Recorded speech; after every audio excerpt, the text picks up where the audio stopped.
నమస్తే, welcome to four sides TV political thought. నేను మీ సంపత్ కుమార్.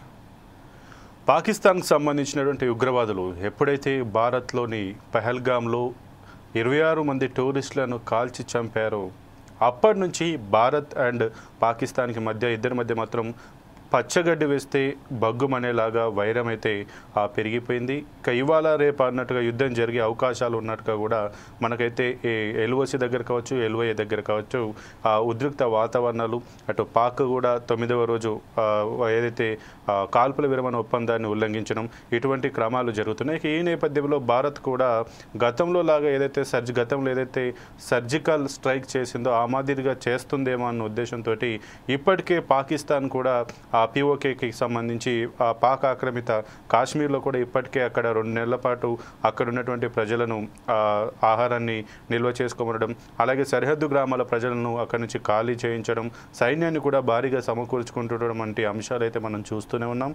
ఇక అదే కోణంలో భారత్ కూడా పాక్ని ఎలాగైనా కట్టడి చేయాలి, అది ప్రత్యక్ష యుద్ధం ద్వారా కాదు, ఎలాగైనా పాకిస్తాన్ ఇప్పటికీ ఆర్థిక సంక్షోభంలో అట్టుమిట్టాడుతుంది.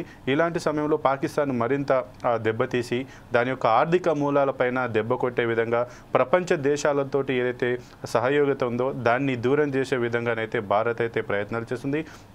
అందులో ముఖ్యంగానైతే ఏదైతే ఫస్ట్ వారికి ఏదైతే వ్యవసాయ ఆధారం ఉన్నటువంటి జలాలకు సంబంధించి సింధు జలాలను భారత్ ఆపివేయడం, ఆ తర్వాత ఏదైతే నావికకు సంబంధించి ఏవైతే నావికా దళాలు భారత్కు సంబంధించినటువంటి నావలు కూడా పాక్ వెళ్లకుండా, పాక్ సంబంధించిన నావలు కూడా భారత్కి రాకుండా ఆంక్షలు విధించడం, అలాగే పోస్టల్ సర్వీసెస్కి సంబంధించి అవిటిని కూడా మెయిల్స్ కానీ వెబ్సైట్స్ కానీ పోస్టల్ సర్వీస్కి సంబంధించి వాటిపైన కూడా ఆంక్షలు విధించడం, అలాగే ఏవైతే ఎగుమతులు దిగుమతులు చేసుకోకుండా కూడా వాటిపైన కూడా ఆంక్షలు విధించేవి. ఇలాంటి ఆంక్షలు విధిస్తూ అలాగే ఇంటర్నేషనల్ అంతర్జాతీయ పరంగా కూడా పాక్ నిరకాటంలో పెట్టే విధంగా ప్రపంచ దేశాలు పాక్కి సహకరించకుండా ఆర్థికంగా దివాలా తీసే విధంగా భారత్ కొన్ని ప్రత్యామ్నాయ చర్యలు అయితే తీసుకుంటుంది. అందులో ముఖ్యంగా FATF అయితే ఫైనాన్షియల్ యాక్షన్ టాస్క్ ఫోర్స్కి కూడా దీన్ని గ్రే లిస్ట్లో పాక్ని గ్రే లిస్ట్లో పెట్టాలంటూ కూడా సిఫారసు చేసి వినతి చేసేటువంటి ప్రయత్నాలు అయితే చేస్తుంది. ఇక అలాగే ఇంటర్నేషనల్ మానిటరీ ఫండ్ కూడా ఇవ్వకుండా పాక్ నిరకాటంలో పెట్టే విధంగానైతే చేసేందుకు భారత్ అయితే ప్రణాళికలు కూడా సిద్ధం చేసుకున్నట్టుగా కూడా తెలుస్తుంది. ఇప్పటికే ఒక రకంగా పాక్ సంబంధించి ఇటు ఆఫ్ఘనిస్తాన్ నుంచి ఒక రకమైన థ్రెట్ ఉంది, అలాగే బెలూచిస్తాన్ నుంచి కూడా ఒక థ్రెట్ ఉంది. ఇప్పుడు ప్రస్తుతం ఉన్న నేపథ్యంలో పాక్లో ఆల్రెడీ ఆర్థిక సంక్షోభంతో కొన్ని ఏదైతే నిత్యావసర వస్తువులు కూడా విపరీతమైన ధరలు పెరిగి వాళ్ళప్పటికీ ప్రజలు కూడా ఒక రకంగా ప్రభుత్వం పైన వ్యతిరేకత ఉన్నటువంటి పరిస్థితి కనబడుతుంది. ఈ నేపథ్యంలో పాక్ భారత్ తోటి కవింపు చర్యలు పెడుతూ వివాదాస్పద వ్యాఖ్యలు చేస్తూ భారత్ని రెచ్చగొట్టేటువంటి ప్రయత్నాలు ఏవైతే చేస్తుందో దాన్ని చెంపపెట్టులాగా దాన్ని పాక్ని కళ్ళెం వేసే విధంగా భారత్ అదే విధంగా కూడా ప్రత్యామ్నాయ చర్యలను ఇంటర్నేషనల్ పరంగా అలాగే వాణిజ్య పరంగా కూడా పాక్ని దెబ్బ కొట్టేటువంటి ప్రయత్నం అయితే చేస్తుంది. ఇక ఈ నేపథ్యంలో దానికి సంబంధించి ఈరోజు మనం పొలిటికల్ థాట్లో పాక్ యొక్క పరిస్థితి, భారత్ యొక్క పాత్ర, పాక్ని ఆర్థికంగా దివాలా తీసేందుకు భారత్ ఎలాంటి ప్రయత్నాలు చేస్తుంది, దాంట్లో ఎంతవరకు సక్సెస్ అవుతుందనే దానిపైన ఈరోజు మన పొలిటికల్ థాట్ కార్యక్రమంలో అయితే చర్చించుకుంటున్నాం. ముఖ్యంగా ఈ చర్చా కార్యక్రమానికి వి సురేష్ గారు ఆర్థిక నిపుణులు మనకి జూమ్ ద్వారా లైవ్లో ఈ చర్చా కార్యక్రమంలో పాల్గొంటారు. అలాగే నాగార్జున రెడ్డి గారు చార్టెడ్ అకౌంటెంట్, వారు మనతో ఇప్పుడు జూమ్ లైవ్లో ఈ చర్చలో పాల్గొంటున్నారు. నమస్తే అండి. అలాగే మాజీ భారత సైనికులు అర్జున్ గారు కూడా మనతోటి జూమ్ లైవ్లో ఈ యొక్క చర్చలో పాల్గొంటున్నారు. నమస్తే సార్. ఇక ముఖ్యంగా ఏదైతే భారత్ ఆర్మీకి సంబంధించి సేవలు అందించినట్టు అర్జున్ గారు మనతో ఉన్నారు కాబట్టి అర్జున్ గారు, ఏదైతే ఇప్పుడు భారత్ పాక్ సంబంధించి ఎటువంటి యుద్ధ పరిణామాలు కావచ్చు, అలాగే ఏదైతే వాణిజ్య పరంగా అదే ఆర్థిక పరంగా కూడా పాక్ని దెబ్బ కొట్టే ప్రయత్నాలు ఏదైతే భారత్ చేస్తుందో దీన్ని మనం ఏ రకంగా చూడొచ్చు, భారత్ ఎంత మేరకు సక్సెస్ అవుతుందని చెప్పి మనం భావించవచ్చు? అర్జున్ గారు, ముందుగా ఫోర్ సైడ్స్ టీవీ స్టాఫ్ కి ప్రేక్షకులకి నా హృదయపూర్వక నమస్కారం అండి. అలాగే డిబేట్ లో పాల్గొన్న పెద్దలు కూడా నమస్కారం అండి. ఇక్కడ చాలా వీడియో చాలా ఆడియో చాలా వీక్ గా ఉందండి. మీ మాటలు చాలా చిన్నగా అనిపిస్తున్నాయి, మాకు మీ మాటలు చాలా చిన్నగా అనిపిస్తున్నాయి. ఒకసారి మీ ఫోన్ లో వాల్యూమ్ చెక్ చేసుకోండి. Hello, okay, continue. ప్రస్తుతానికి నేను కల్నల్ అర్జున అండి. అర్జున కాదు, నేను కల్నల్ అర్జున. నేను 35 సంవత్సరాలు ఆర్మీలో సర్వీస్ చేశాను. దాని తర్వాత నేను ఆల్ ఓవర్ ఇండియా మొత్తం సర్వీస్ చేశాను. నేను ప్రస్తుతం పరిస్థితుల్లో ఇండియా పాక్ యుద్ధం జరిగే సూచనలు చాలా ఉన్నాయండి. కానీ మన ప్రభుత్వం ఎంత దాకా పోతుందో తెలియదు. సో ప్రభుత్వం నిర్ణయించాలి అది. మన ఆర్మీ కానీ, నేవీ కానీ, లేకపోతే ఎయిర్ ఫోర్స్ కానీ నిర్ణయించదు. ప్రధానమంత్రి గారు నిర్ణయిస్తే ఓకే, మేము మా ఆర్మీ ఉన్నతాధికారులు అంటే పై ఆఫీసర్లు, దళాధిపతులు వాళ్ళు ఓకే అంటే ముందుకు పోతారు. వాళ్ళ ఉద్దేశాలు చేసేది మేమే, ఎవరు చెయ్యరు. పాకిస్తాన్కి ఉన్న పరిస్థితుల్లో చాలా చాలా క్లిష్ట పరిస్థితుల్లో ఉన్నారు వాళ్ళు, అలాంటి డౌటే లేదు ఇందులో. సో ఈవెన్ మన బలగం కానీ వాళ్ళ బలగం కానీ కంపేర్ చేస్తే మనకి అదే భూమికి ఆకాశం ఉన్నంత కాకపోతే వ్యత్యాసం ఉంది. మన దగ్గర యుద్ధ విమానాలు, రాఫెల్ యుద్ధ విమానాలు కానీ, మిరాజ్ యుద్ధ విమానాలు కానీ, మిగ్ యుద్ధ విమానాలు కానీ, లేకపోతే లేటెస్ట్ కాకపోతే టెక్నాలజీ ట్యాంకులు కానీ, మిజైల్స్ కానీ, లేటెస్ట్ వెపన్స్ కానీ మన దగ్గర అన్నీ ఉన్నాయి. వాళ్ళు వచ్చి ఇంత క్రితం మనతో మూడు సార్లు పోరాడారు. 65 వారైనా కానీ, లేక 71 వారైనా కానీ, దాని తర్వాత ఇది కార్గిల్ 1919 65 వార్లో వచ్చి ఓడిపోయారు, చిత్తుగా ఓడిపోయారు. 71 వార్లో చిత్తుగా ఓడిపోయారు. మొన్న అంటే గత 1999లో కార్గిల్ ఆపరేషన్, అది యుద్ధం కాదు, ఇది ఆపరేషన్ జరిగింది. సో జరిగినా కానీ అందులో చిత్తుగా ఓడిపోయారు. ప్రతిసారికి వాళ్ళకి ఓడటమే ఒక ఇదిగా మారిపోయింది, అలవాటుగా మారిపోయింది. వాళ్ళు భారత్తో గెలుస్తాము అనే ఇది ఆలోచన రాకూడదు వాళ్ళకి. ఎందుకంటే వాళ్ళ శక్తివంతులు కాదు. వాళ్ళు ఏదైనా కానీ, చైనా కానీ, లేకపోతే ఏదైనా ఇంతకుముందు 65-70 వారిలో కానీ అమెరికా వాళ్ళకి తోడ్పడింది, సాయం చేసింది. ఇప్పుడు కానీ వీళ్ళు ప్రేరేపిస్తున్నారు, చైనా వాళ్ళు ప్రేరేపిస్తున్నారు, మీరు ముందడిగేయండి, మేమంతా సపోర్ట్ చేస్తాము, బ్యాక్ సైడ్ మేము సపోర్ట్ చేస్తామని చెప్పేసి. ఎవరు సపోజ్ వాళ్ళకి ఎవరు తోడ్పడినా, ఎవరు సహాయం చేసినా, ఎవరు సపోర్ట్ చేసినా మన ముందు ఎవరు యుద్ధంలో వచ్చి ముందుకు పోలేరండి. ఎందుకంటే హై క్వాలిఫైడ్ కాబట్టి సోల్జర్స్ ఉన్నారు, హైలీ క్వాలిఫైడ్ సోల్జర్స్ ఉన్నారు, హై టెక్నాలజీ వెపన్స్ ఉన్నాయి, హై టెక్నాలజీ మిజైల్స్ ఉన్నాయి, హై టెక్నాలజీ ట్యాంకర్స్ ఉన్నాయి, హై టెక్నాలజీ కాబట్టి యుద్ధ విమానాలు ఉన్నాయి. నౌకాదళం కూడా చాలా స్ట్రాంగ్ గా ఉందండి. అఫ్ కోర్స్ వాళ్ళ ఉపరితలంలో చాలా తక్కువగా ఉంది కాబట్టి జలాశయ ఇది చాలా తక్కువగా ఉంది. కాకపోతే భూభాగం చాలా ఎక్కువ ఉంది మన దగ్గర యుద్ధం చేయడానికంటే. సో ప్రస్తుత పరిస్థితుల్లో పాకిస్తాన్కి మింగుడు ఇది కావడం లేదు, వాళ్ళకి జీర్ణించిపోవడం లేదు. పిఓకే అంటున్నారు, పిఓకే పాకిస్తాన్ ఆకుపెట్టి కాశ్మీర్, చలో ఠీకే. అప్పట్లో మనం పెట్టిన భిక్షే అప్పుడు సపోజ్ వచ్చి ఇది చేసుకున్నారు వాళ్ళు, ఏది పిఓకేని వచ్చి. కానీ వీళ్ళ కాకపోతే టెర్రరిజం స్థావరాలు ఏర్పరచేందుకు వాళ్ళు పిఓకేని యూజ్ చేసుకుంటారు. ఎందుకంటే ఆ లొకేషన్ అంతా మొత్తం ఎత్తైన ప్రాంతాలండి.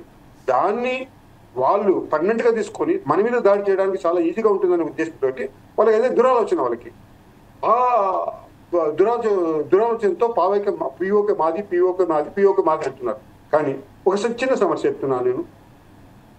మనం వచ్చి 71 వార్లో అప్ టు లాహోర్ వరకు వెళ్ళామండి. లాహోర్ వరకు వెళ్ళాము.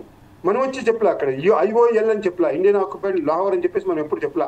ఎందుకంటే మనం పెట్టిన భిక్షే ఆ వేళ కాబట్టి లాహోర్ను వదిలేసాం. మనము లాహోర్ వదిలేసి వాళ్ళకి వచ్చి భిక్ష పెట్టాం మనం. సో ఇప్పుడు వాళ్ళు చిన్న పిఓకే వాళ్ళు పాకిస్తాన్ ప్రజలు అక్కడ ఉండటం లేదు. కానీ వీళ్ళకి ఉగ్రవాదులకి స్థావరాలు ఏర్పరచుకునేందుకు మంచి పటిష్టమైన కాబట్టి స్థావరాలు ఏర్పరిచారనమాట. ఇది యాక్చువల్లీ చాలా ఇది సో ఘోరం ఇది. దీన్ని మనం సహించేది. కానీ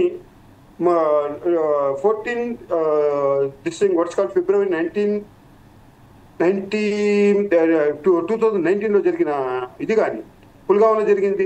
పుల్గావ్లో అక్కడ 40 మందిని చంపారు. సిఆర్పిఎఫ్ వాళ్ళని సూసైడ్ బాంబర్స్తో కాబట్టి 40 మందిని చంపారు. అప్పుడు మనము పాల్కోటాకు పోయి మనం వచ్చి చంపేశాము, ఎవరిని వాళ్ళ స్థావరాలను లేపేశాము.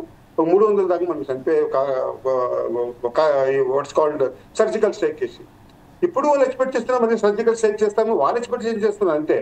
చలో ఇండియా వచ్చి మళ్ళీ ఒక సర్జికల్ స్ట్రైక్ చేసి దాంతో పాటు మళ్ళీ ఊరికే ఉంటుంది, మళ్ళీ మనము విజృంభిస్తామని చెప్పేసి. కానీ ఇప్పుడున్న పరిస్థితుల్లో టోటలీ సిచ్యువేషన్ చాలా వేరీగా ఉన్నాయి. సో వాళ్ళకి ఢీ కొట్టాలి అంటే, వాళ్ళతో కాబట్టి రీతి వాళ్ళని ఓడగొట్టాలి అంటే మనం యుద్ధం చేయక తప్పదు. అదే పరిస్థితి ఉద్దేశ సందర్భాలు అన్ని మొత్తం జరుగుతూ ఉన్నాయి. కానీ ఎంతవరకు యాక్సెప్ట్ చేస్తారో ఈవెన్ పొలిటీషియన్ కానీ, ప్రైమ్ మినిస్టర్ కానీ, లేకపోతే మన దేశ ప్రజలు ఓకే ఉన్నారండి. ఎందుకంటే మన 26 మందిని చంపడం అంటే ఇది చాలా చాలా చాలా ఘోరం అండి. అందులో కబలితే పేరు పేరున మీరు హిందువులా హిందువులా హిందువులా అని చెప్పేసి చెప్పడంలో చాలా ఘోరం ఇది. ఇలాంటి పరిస్థితి ఎవరికి రాకూడదు. యాక్చువల్లీ మన వాళ్ళకి వాళ్ళు చంపి మతం పేరుతో వాళ్ళు చంపేశారండి. ఇది చాలా ఘోరం ఇది. మేము సైనికులుగా మా రక్తం వచ్చి ఉడికిపోతా ఉంది. మా రక్తము ఉడికిపోతా ఉంది సైనికులుగా. కానీ మేమేం చేయలేము. మాకు ప్రభుత్వం ఆర్డర్స్ ఇస్తే తప్ప మేము యుద్ధం చేయలేము. అఫ్ కోర్స్ ఆపరేషన్ చేస్తూనే ఉంటాం. దట్ ఈస్ 24 hours 24/7 మేము ఆపరేషన్ చేస్తూనే ఉంటాం.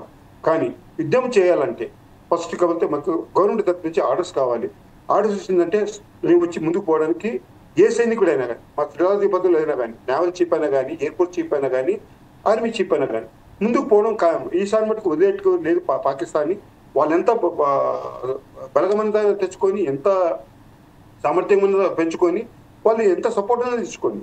సపోర్ట్ అంటే చైనా సపోర్ట్ ఉంది, వేరే వాళ్ళు సపోర్ట్ అంటూ లేదు. సౌదీ అరేబియా సపోర్ట్ చేస్తామని చెప్పేసి చెప్పారు వాళ్ళకి. అందరూ కానీ ఏం పర్లేదు. మనం వచ్చి we are in the capable for even fighting with veto power country, that is కాబట్టి సూపర్ పవర్ కంట్రీతో కూడా మనం ఫైటింగ్ చేయడానికి రెడీగా ఉన్నామండి. మనం అంత స్ట్రాంగ్ గా ఉన్నాం. 14 లక్షల దాకా 13 పైచలకు మనకి ఆర్మీ సైన్యం ఉంది. దాని తర్వాత చెప్పాను, ఇంత క్రితమే చెప్పాను నేను, మన మిరాజ్ వాట్స్ కాల్డ్ యుద్ధ విమానాలు ఉన్నాయి, లేటెస్ట్ యుద్ధ విమానాలు ఉన్నాయి. మన దాంట్లో లేటెస్ట్ వెపన్స్ ఉన్నాయి, లేటెస్ట్ మిజైల్స్ ఉన్నాయి. Strong what's called missiles, that is range target ని కొట్టి కాబట్టి మిజైల్స్ ఉన్నాయి మన దగ్గర. మనం భయపడాల్సిన పని ఏంటంటూ ఏం లేదండి.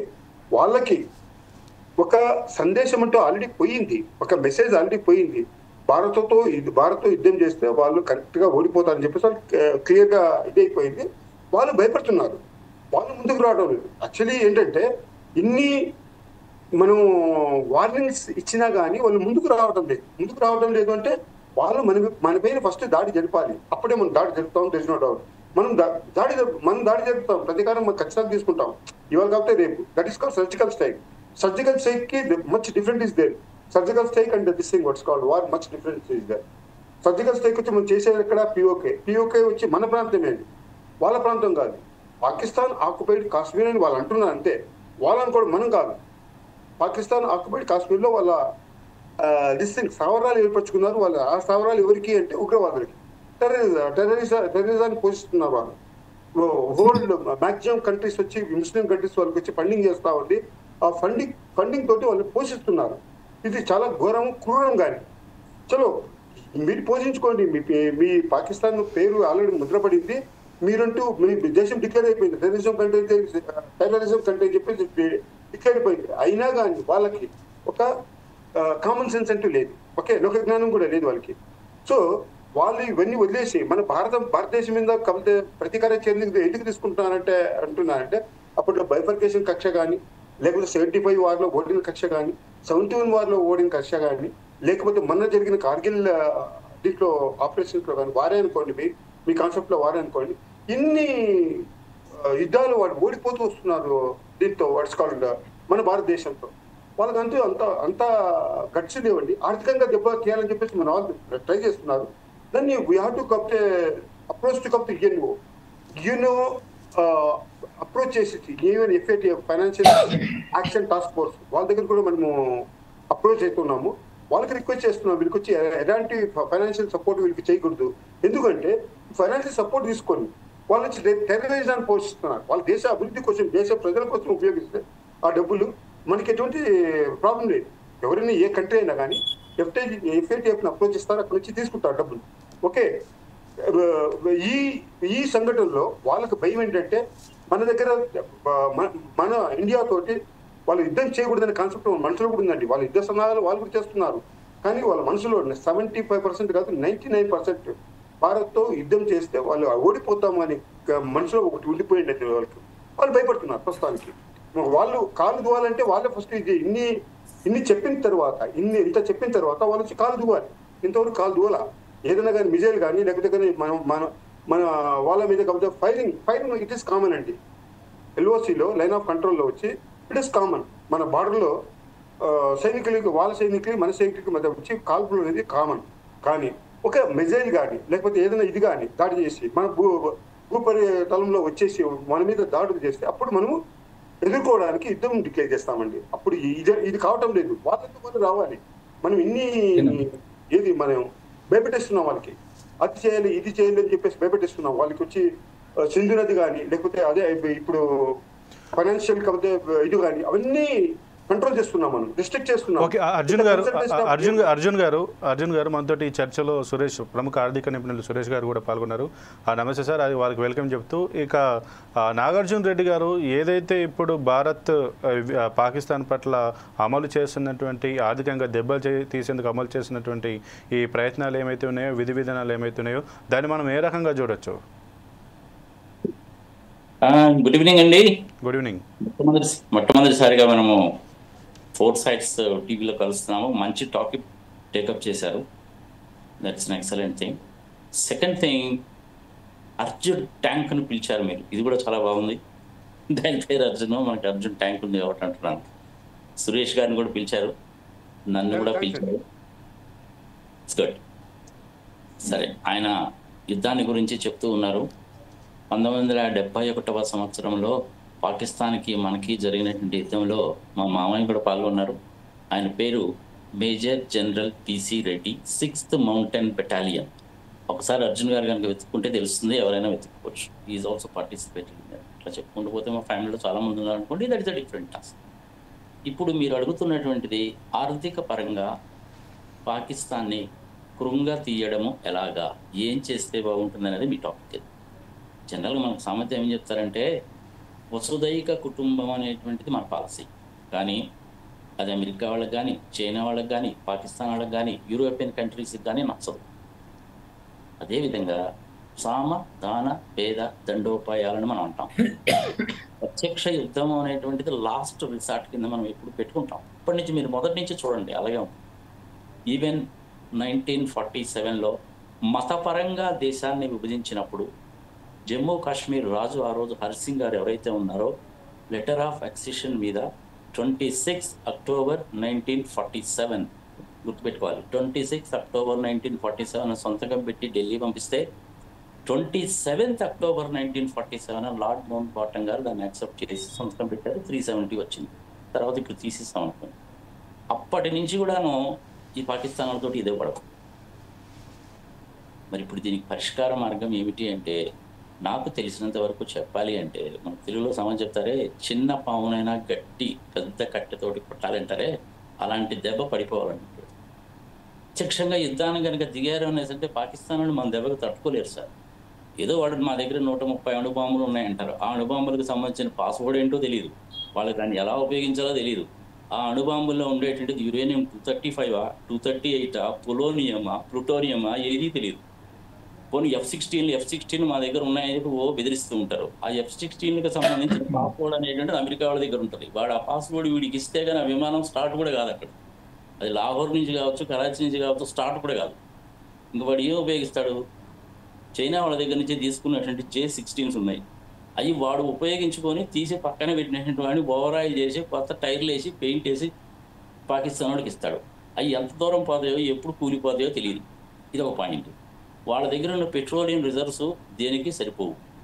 ఎయిర్ ఫ్యూల్ అనేటువంటిది జనరల్గా ఏదో కిరసనాయిల్, పెట్రోల్, డీజిల్ అనుకుంటారు కానీ కాదండి. విమానాల్లో పోసేది వైట్ ఆయిల్ అంటారు దాన్ని. అది దట్ ఇస్ నథింగ్ బట్ కిరసనాయిల్. అది వాళ్ళ దగ్గర రిజర్వ్స్ లేవు. వాళ్ళే చెప్తున్నారు 2 నెలలకు సరిపడా భోజన పదార్థాలు రెడీ చేసుకోండి, వాహనాలు వాడడం అనేటువంటిది తగ్గించండి, పెట్రోల్, డీజిల్, గ్యాస్ రిజర్వ్స్ లేవు అన్నాయి. ఇది వాళ్ళ పరిస్థితి. అడుక్కు తినేటువంటి పరిస్థితిలో ఉండే వాళ్ళతోటి మనం యుద్ధం ఏంటండి? ఏదో సమాజం చెప్తారు చూసారో, మన తెలుగులో సమాజం చెప్పినట్టు ఉంటుంది అన్నమాట. ఇది వాడి పరిస్థితి ఆ విధంగా ఉంటే ప్రత్యక్షంగా యుద్ధానికి అంటే వాడు దేనికి పనికిరాడు. తీసుకోవాల్సినటువంటి చర్యలలో గా 10-12 రకాల యుద్ధాలు ఉంటాయండి సురేష్ గారు. సార్ 10-12 రకాల యుద్ధాలు ఉంటాయి.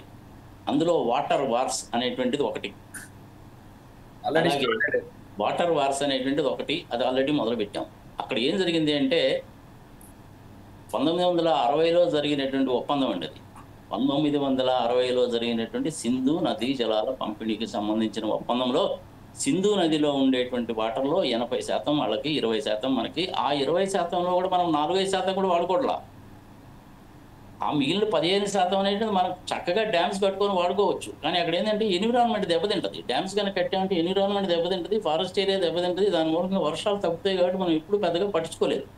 పోనీలే పాపవి ఏముంది, once upon a time they are also after all our brothers and sisters కదా అని మనం లైట్ గా తీసుకుంటే, వాడు దాని గురించి సింధు నదిలో నీళ్లు కనుక రాకపోతే రక్తం పారిస్తాను అంటాడు. అంత సీన్ లేదు. అడుక్కు తినే దేశానికి అంత సీన్ ఉంటుంది సార్, ఉండదు. అరే మన దగ్గర మిలిటరీ ఎక్విప్మెంట్ అనేటువంటిది తక్కువేం లేదు. నేను మిమ్మల్ని ఒక్క విషయం కోరుకుంటున్నానండి, సురేష్ గారికి, అర్జున్ గారికి, ఏ టీవీ ఛానల్స్ లో కూడా మన దగ్గర ట్యాంకులు ఎన్ని ఉన్నాయి, మిరేజ్లు ఎన్ని ఉన్నాయి, ఇందాక ఆయన మిరేజ్లు అని చెప్తున్నారు కదా, మిరేజ్ 2000 అంటారు దాన్ని. అలాగే మిగ్ సంబంధించిన సిరీస్ మిగ్ 21, 23, 25, 27, 29, ఎంకే సుకో ఎంకేలు ఇట్లాంటి చాలా ఉన్నాయి. మిరేజ్లే కాదండి, జగువార్స్ కూడా ఉన్నాయి మన దగ్గర. మన హిందుస్థాన్ ఏరోనాటిక్స్ లో తయారు చేసినట్టు తేజస్ని మనం ఇంకా రంగంలోకి దింపలేదు. తేజ 1, తేజ 2. సో దాని విషయంలో మనకేమి దిగులు లేదండి. అండ్ వాటిని గురించి భయపడాల్సిన పని లేదు. శాటిలైట్ వ్యవస్థ ఉంది, శాటిలైట్ కమ్యూనికేషన్ వ్యవస్థ ఉంది, అక్కడి నుంచి మానిటర్ చేయొచ్చు. ఇలాంటివన్నీ కూడా ఉన్నాయి. అది మిలిటరీ పరంగా. జనరల్ మన విమానాలు అనేటువంటిది వాడు బార్డర్లాగా వెళ్తాయి, మళ్ళీ తిరిగి వచ్చేస్తుంటాయి. మనం ఏం చేస్తున్నాం, ఒక విమానాన్ని మనం ఎగరేస్తే అమ్మో వచ్చేసారని వాళ్ళు 4 విమానాలు ఎగరేస్తున్నారు. అసలే వాళ్ళ దగ్గర కిరసనాయిల్ లేదు. ఫ్యూయల్ అనేటువంటిది ఎగ్జాస్ట్ అయిపోవాలి. అది ది మోస్ట్ సౌదీ అరేబియా వాడు ఇంకొకడో ఏదైనా అడిగితే కాస్త ఇస్తాడేమో, కానీ చైనా వాడు కానీ అమెరికా వాడు కానీ ఎవ్వరూ కూడా వాళ్ళకి ₹1 డబ్బులు ఇవ్వరు, 1 లీటర్ కిరసనాయిల్ కూడా ఇవ్వరు వాళ్ళు. అది ఇప్పుడు మన ఆర్థిక పరమైనటువంటి విషయాల్లో కనుక వచ్చినట్లయితే, ఇందాక చెప్తున్నాను కదండి సురేష్ గారు, అర్జున్ గారు ప్లస్ మీ టీవీ ప్రేక్షకులకి, ఆర్థిక పరమైన యుద్ధము, సైబర్ పరమైన యుద్ధము చేస్తే చాలు పాకిస్తాన్ వాళ్ళ మీద. ఇంక మనం ఏం చేయాల్సిన పని లేదు. మన భారతదేశ సైన్యం అనేటువంటిది చాలా దృష్టిగానే ఉంటుంది. ప్రపంచంలో 4th largest army with around 14 lakh people. Equipment ఉంది, కమ్యూనికేషన్స్ ఉన్నాయి, హార్డ్ వర్కింగ్ ఉంది, వెల్ ట్రైన్డ్. మన ప్రధానమంత్రి గారు చాయిస్ మీదే అని కూడా క్లియర్గా చెప్పేశారు. వాళ్ళు మనల్ని సైనిక పరంగా ఎదుర్కోవడం అనేటువంటిది చేతగాక ఏదో అంటుంటారు అన్నమాట. అది మట్టిలో కలిపేస్తాం, అది చేసేస్తాం, ఇది చేసేస్తాం, సంగతి సమాచారం అంటుంటారు. వాళ్ళకి అంత సీన్ లేదు. అసలు భారతదేశంలోకి అసలు వీళ్ళు ఎలా వచ్చారండి? 1192వ సంవత్సరంలో మామ అల్లుళ్ళ మధ్య వచ్చిన తగాదలో మామగారు వెళ్ళి ఆ ఔరంగజేబు వాళ్ళకి సహాయం చేసి, భారతీయులు అనేటువంటి వాళ్ళు అర్ధరాత్రి పూట యుద్ధం చేయరు, పడుకుంటారు. 3:30-4 గంటలకి వాళ్ళు పళ్ళు దొమ్మకోవడము, దైవ పూజ చేసుకోవడంలో ఉంటారు. ఆ టైంలో మీరు వాళ్ళని లేపేయండి అని యుద్ధ తంత్రాన్ని, యుద్ధ నీతిని చెప్పాడు వాళ్ళకి. అల్లుడి మీద కోపంతో మామ చేసినటువంటి దిక్కుమాలి పని మూలంగా వాళ్ళు వచ్చారు. లేకపోతే అసలు మనకి లేదు. ఒకసారి హిస్టరీ ఎత్తుక్కోండి. 1192వ సంవత్సరం.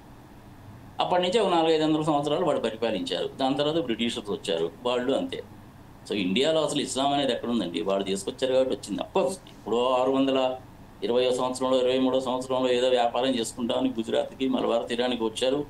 అక్కడ ఉన్న కింగ్స్ సరే పోనీరా బాబు అడుగుతున్నారు కదా అని చెప్పి యాక్సెప్ట్ చేశాం. వాళ్ళు అక్కడి నుంచి ఏం తెచ్చేవాడు మనకి? వాళ్ళేమో ఖర్జూరం తెచ్చేవాడు, ఇక్కడి నుంచి ఏమో లవంగాలు 50 రూపాయలు చేసిపోయేవాడు.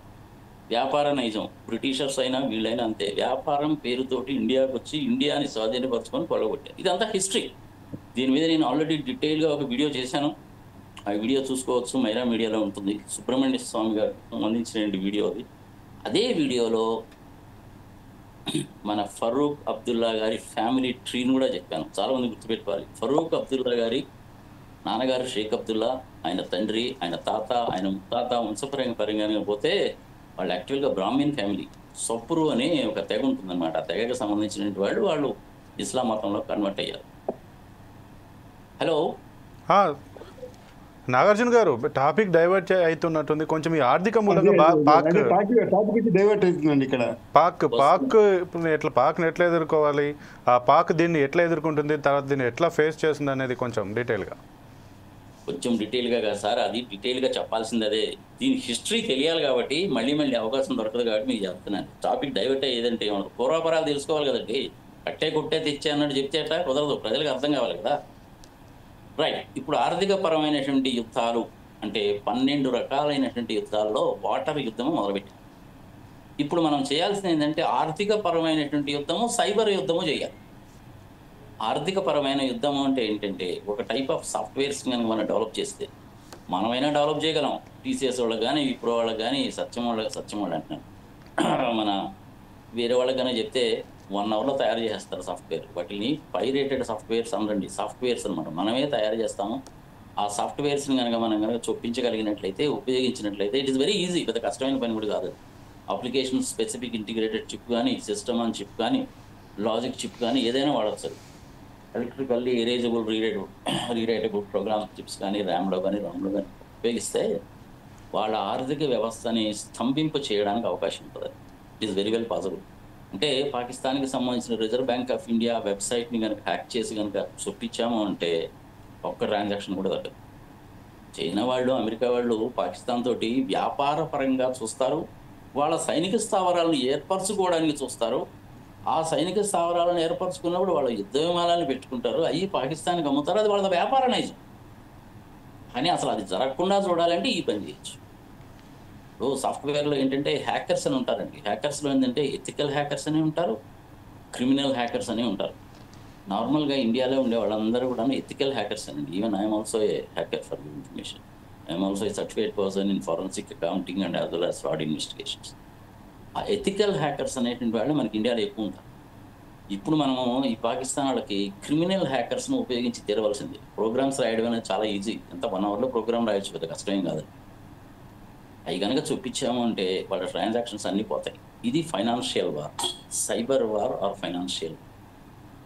ఇదే టెక్నాలజీని మనము శాటిలైట్స్లో కనుక ఉపయోగిస్తే పాకిస్తాన్కి సంబంధించిన రాడార్స్ని మొత్తాన్ని కూడా జామ్ చేయొచ్చు. సరే, F-16లో ఉండేటువంటిది పాస్వర్డ్ అమెరికా వాడు ఇవ్వాలి, వాడేమో ఇవ్వడు. మొన్నేమో ఒక $400 మిలియన్ డబ్బులు ఇచ్చారు వాళ్ళకి. అందులో $200 మిలియన్ అనేటువంటిది F-16లను మెయింటైన్ చేయడానికి, ఒక $150 మిలియన్ అనేటువంటిది ప్రపంచవ్యాప్తంగా కట్టాల్సినటువంటి అప్పు మీద వడ్డీ కట్టడానికి, ఇక మిగిలినటువంటి $50 మిలియన్ అనేటువంటిది వాళ్ళు ఉపయోగించుకోవడానికి. అంతకు తప్ప ఇంకేం లేదు. దాని గురించి కూడా మనం వరి కావాల్సిన పని లేదు. అడుక్కు తినే దేశం మీద మనం యుద్ధం ఏంటండి. కానీ వాళ్ళు ఏంటంటే ఇప్పటి వరకు చేసినటువంటి యుద్ధాలలో ఎప్పుడు కూడా మతము అనేటువంటి దాన్ని తీసుకురాలేదండి. ఫస్ట్ టైం వాళ్ళు మతము అనేటువంటిది తీసుకొచ్చారు. 1947లో భారతదేశాన్ని విడదీసినప్పుడు మత ప్రాతిపదిక మీదనే విడదీశారు. ఇంక ఇప్పుడు ప్రత్యేకంగా చెప్పేది ఏముంది దాని గురించి. సో టాపిక్ని డైవర్ట్ చేయడానికి కోసం అని చెప్పి చేసేదన్నమాట. డైరెక్ట్గా మనతో యుద్ధము చేయలేదు. ఓకే, నాగార్జున రెడ్డి గారు, నేను మీ దగ్గరికి మళ్ళీ వస్తాను. సురేష్ గారు ఉన్నారు. సురేష్ గారు, ఏదైతే భారత్ ఇప్పటికే పాక్ని ఆర్థికంగా దెబ్బతీయడానికి ఇటు వాణిజ్యపరంగా ఆంక్షలు విధించడం కావచ్చు, అలాగే రవాణా పరంగా ఆంక్షలు విధించడం కావచ్చు, ఏదైతే ఈ మెయిల్స్ కూడా వెబ్సైట్స్ మీద కూడా ఆంక్షలు విధించడం, అలాగే FATFకి సంబంధించి గ్రే లిస్టులో చేర్చాలని చెప్పి ప్రతిపాదనలు చేయడం, దానికోసం ప్రయత్నాలు ఆల్రెడీ ప్రారంభించడం జరిగింది. ఈ అంశాలు ఏవైతే ఉన్నాయో పాకిస్తాన్ ఏ మేరకు దెబ్బతీసే అవకాశం ఉంది? దాన్ని పాకిస్తాన్ తట్టుకోగలిగే సత్తా పాకిస్తాన్కు ఉందంటారా?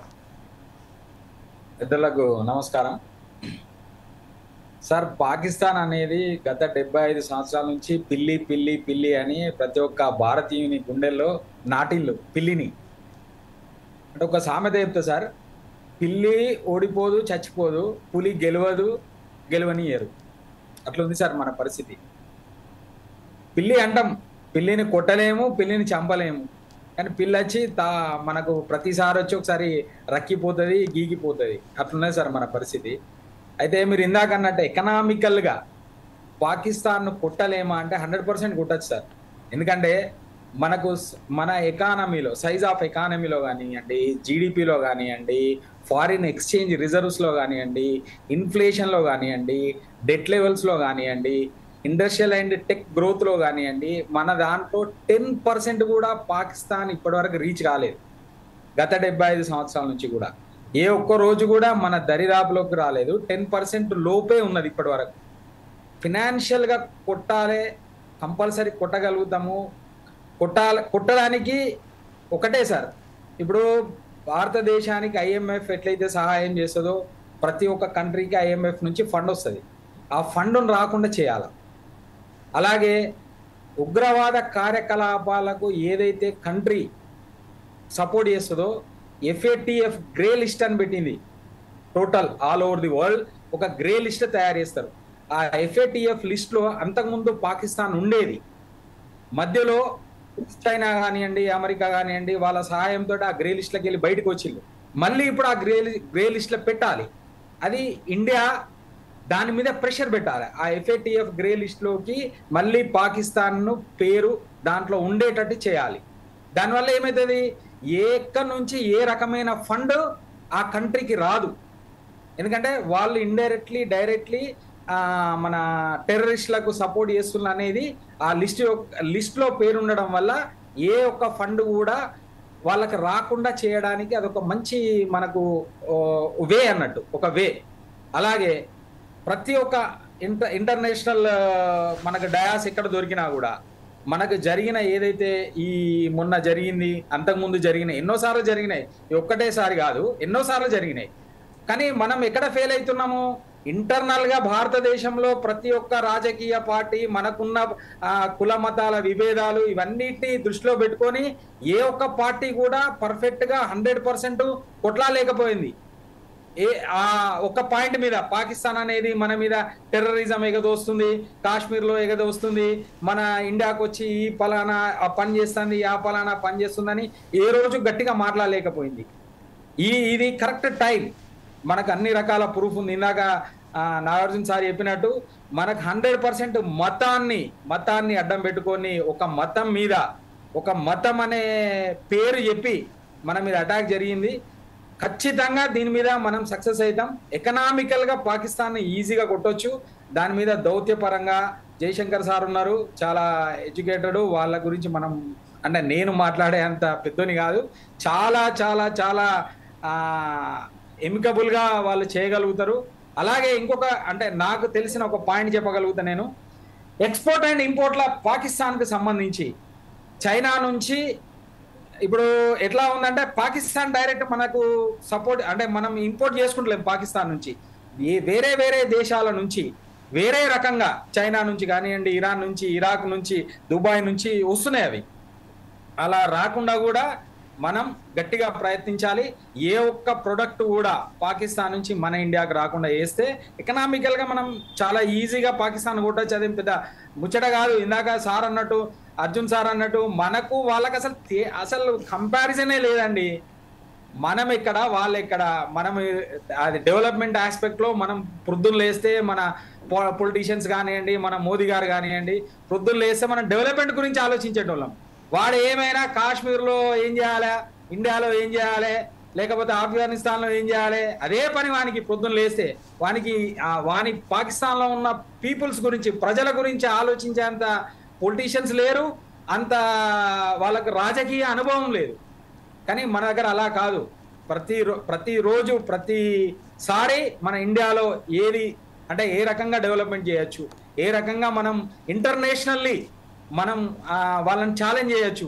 అంటే మనం ఈరోజు 5th largest country in the world, 5th largest country. నాడే జోక్ అండి. మనం ఏదో చెప్పుకుంటున్నాం పాకిస్తాన్, ఈ రోజు వాడొచ్చి మనల్ని కెలికిండు, కొట్టేసేయాలి ఇమీడియట్గా. దాని గురించి ఆలోచించాలి. ఎకనామికల్గా కొడతావా, లేకపోతే పర్సనల్గా కొడతావా, ప్రైవేట్గా కొడతావా? రోజు కొట్లాడే బదులు ఏదో ఒక రోజు కొట్లాడితే సరిపోతాయి కదా. ప్రతిరోజు పొద్దున్న లేస్తే వాని మీద కాన్సన్ట్రేషన్ చేసే బదులు ఏదో ఒక లాస్ అవుతాం మనం. అంటే వాళ్ళ ఇంటెన్షన్ ఎలా ఉంటుందంటే మన 2 కళ్ళు పోయినా మంచిదే, అవతల ఒక కన్ను పోతే సరిపోతుంది అనే దాంట్లో ఉంటారు వాళ్ళు.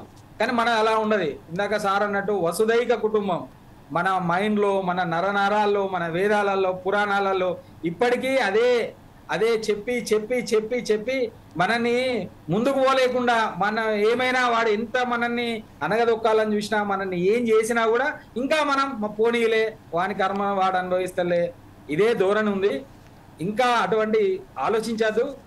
మనం ఎకనామికల్గా కొట్టాలి, అట్ ది సేమ్ టైం పర్సనల్గా కూడా వాళ్ళ మీద అటాక్ చేయాలి. ఇంకోసారి వాడు ఇండియా అంటే భయపడేటట్టు చేయాలి.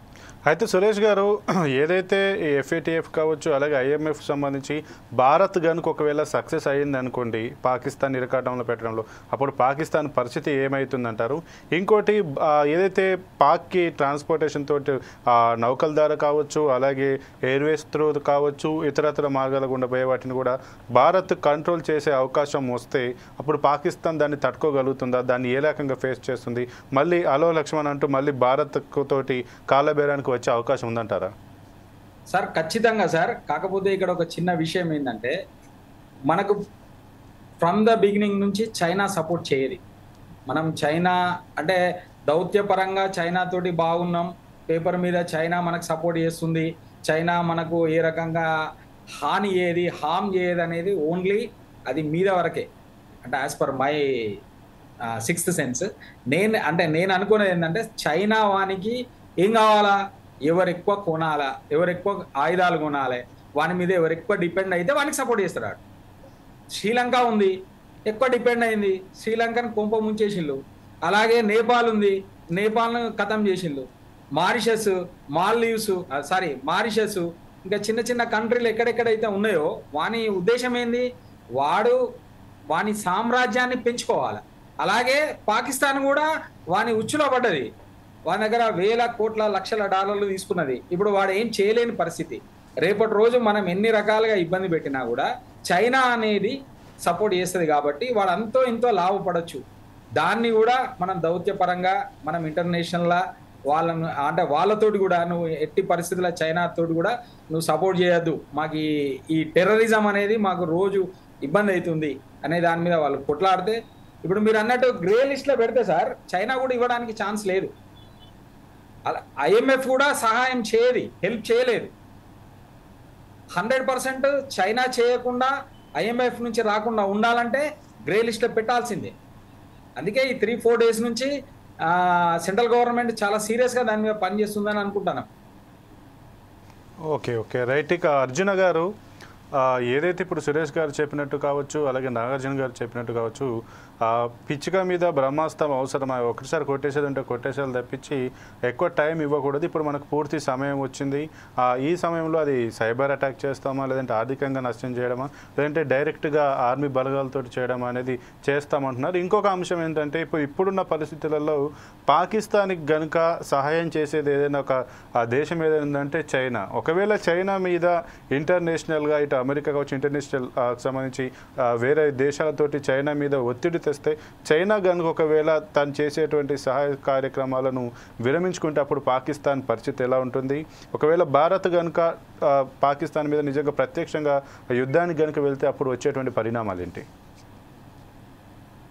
చూడండి, ప్రస్తుత పరిస్థితుల్లో మనం ఆలోచించవలసింది ఒకటి, యుద్ధం జరుగుతుందా అవుదా అని చెప్పేసి. అది that is the important issue, ముద్దా ఇక్కడ మనకి. మనము 10 రకాల వార్లు ఉన్నాయంటే 10 రకాల వార్లు చేయాల్సిన అవసరం లేదు.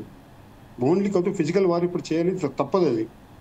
ఓకే, ఎందుకు చెప్తున్నా అంటే ఈ ఆర్థిక వారు ప్లస్ జల వారు ఇవంతా సైబర్ వారు ఇవన్నీ మనం చూసుకోవాలంటే 71 వార్ జరిగేటప్పుడు మన నాగార్జున గారు ఉన్నారు, సురేష్ గారు ఉండి ఉండొచ్చు 71 వారు. ఓకే, అదైతే 71 వార్ కానీ 65 వార్ కానీ జరిగి ఉండేది కాదు. ఫిజికల్ వాళ్ళని చెప్పదెబ్బ కొట్టాలంటే ఖచ్చితంగా వారు జరగాలండి. అంటే అర్జున గారు మీరు అన్నట్టు అప్పుడు 71 వార్ టైంలో ఇంత టెక్నాలజీ కానీ ఇంత అప్పుడు కూడా అప్పటికి 71కి వచ్చేసరికి భారత్కి ఇండిపెండెన్స్ వచ్చి ఆల్మోస్ట్ ఒక 25-30 ఇయర్స్ అవుతుంది. అంత భారత్ కూడా అప్పుడు డెవలప్ అవుతున్నటువంటి కంట్రీ. కానీ అప్పుడు ఇంత టెక్నాలజీ ఇంప్రూవ్మెంట్ కావడం కానీ, ఇంత విదేశాలలో కావచ్చు, అంతర్జాతీయ మార్కెట్ల పరంగా కూడా భారత్కి అంత సత్సంబంధాలు ఇంకా మెరుగుపరుచుకోవడం అంత లేకపోవచ్చు కదా. ఇప్పుడు భారత్ ప్రపంచంలోనే ఒక పెద్దన్న స్థాయి పాత్ర పోషిస్తుందని చెప్పకనే చెప్తున్నటువంటి పరిస్థితి. ఇలాంటి నేపథ్యంలో భారత్ కనుక తెలుసుకుంటే ఆర్థికంగా కొట్టేటువంటి అవకాశం ఉంటుంది కదా. దానికి ప్రత్యక్ష యుద్ధానికి పోయి దాంతో మన వనరులను ఎందుకు వేస్ట్ చేసుకోవడం అనే ప్రశ్నలు కూడా ఎత్తున్నాయి. దీనిపైన ఎట్లా స్పందిస్తారు? ప్రశ్నలు అయితే చూడండి, నేను ఒక సైనికుడిని, ఆయన కల్నాల్ అని చెప్పాను ఇంతకు ముందే. నేను 35 సంవత్సరాలు ఆర్మీలో సర్వీస్ చేశానండి. మా దగ్గర ఒకటే tit for do or die ఒకటే ఉంటుందండి. అలాగని నెగిటివ్ అని యుద్ధం కావాలా? ఓకే, యుద్ధం కావాలి అంటే మన దేశ ఆర్థిక పరిస్థితి దెబ్బతింటుంది, నో డౌట్ అట్ ఆల్. కానీ దీని పరిష్కారం చెప్పండి, మీరు చెప్పండి. కొన్ని రోజులు మనం చదువుగలుగుతాము, దాని తర్వాత మళ్ళీ అగైన్ కాబట్టి వాళ్ళు విజృంభిస్తారు. మన దేశ ప్రజలు అక్కడ చనిపోతున్నారండి. మేము సైనికులు ఉన్నాము యుద్ధం చేయడానికి, యుద్ధం చేయడానికి. ప్రజలు ఎందుకు చంపాలండి? ప్రజలు ఎందుకు చంపాలి చెప్పు? మేమున్నాము యుద్ధం చేయడానికి. యుద్ధం మాతో చేయనివ్వండి, దాంట్లో ప్రాబ్లం ఏముందండి? దేశ ప్రజలకి విజ్ఞప్తి, మా సైనికులు ఉన్నారు, సైనికులంతా సంసిద్ధంగా ఉన్నారు. దేనికోసం? What work of the soldier is meant for. So he is meant for only, soldier is meant for only war. వారిని ఒక నెగిటివ్గా తీసుకోకండి. ఇక్కడ వారి నుంచి మనం పాజిటివ్గా తీసుకోవాలి. ప్రతి ఒక్క శత్రువుకు బుద్ధి చెప్పాలంటే మనం వచ్చి ఖచ్చితంగా యుద్ధం చేయాల్సిందే. మన ప్రజలను చంపుకు తింటున్నారండి వాళ్ళు. మనం అన్వేషణ ప్రజలను చంపుకు తింటున్నారండి. 40 మంది, వాళ్ళకి ఫ్యామిలీ లేరు, వాళ్ళకి పిల్లలు లేరు, వాళ్ళకి మొత్తం ఇది లేదు. వాళ్ళు చెప్పండి, వాళ్ళేం పాపం చేసుకున్నారండి? ఇండియాలో పుట్టడమే పాపమా? చెప్పండి, మీరు చెప్పండి.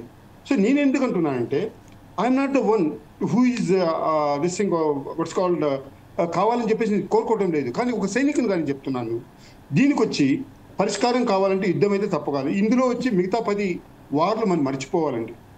ఏ వార్లు ఉన్నా కానీ, జల యుద్ధం ఉన్నా కానీ, లేకపోతే సైబర్ యుద్ధం ఉన్నా కానీ, ఆర్థిక యుద్ధం ఉన్నా కానీ, వేరే ఏ యుద్ధం ఉన్నా కానీ మర్చిపోవాలండి.